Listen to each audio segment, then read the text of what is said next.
Hello everyone, কেমন আছো তোমরা সবাই? আশা করি তোমরা সবাই ভালো আছো। আমিও বেশ আছি। একটু ঠান্ডা লেগে গেছে। এখন ওয়েদারটা এতটাই বাজে, জ্বর ঠান্ডা কিছুতেই ছাড়ছে না। আর সেদিনকে পুটনের স্কুলে ছিল হচ্ছে ফেস্টিভ্যাল। প্রতি মাসে একটা করে ফেস্টিভ্যাল হয়, যেটা হচ্ছে ওই কালার অ্যান্ড ফুড ফেস্টিভ্যাল। তো সেই দিনকায় ওর কালার কোড ছিল হচ্ছে ড্রেসের রেড, পুরোপুরি রেড। তো জামা ওর ছিল না, ছিল, আমি কি করেছি জানো, দিয়ে দিয়েছি।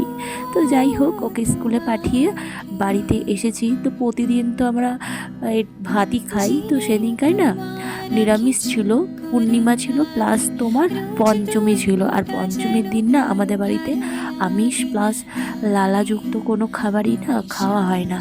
তো বাবাকে বললাম তাহলে একটু ফ্রাইড রাইসের চাল এনে দাও, পনির তো আছেই ঘরে, একটু পনির তরকারি করি আর একটু ফ্রাইড রাইস করি। তো সেই মতে দেখো আমাকে এনে দিয়েছে, তাই আমি গুছিয়ে রান্নাটা করতে বসে গেলাম। অলমোস্ট আমার রান্না হয়েও গেছে।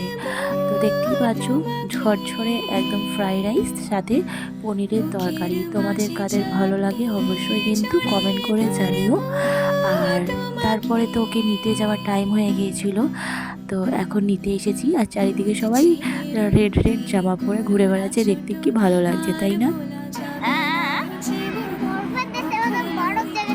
তাই বরফের দেশের মতন বরফ দেখেছো?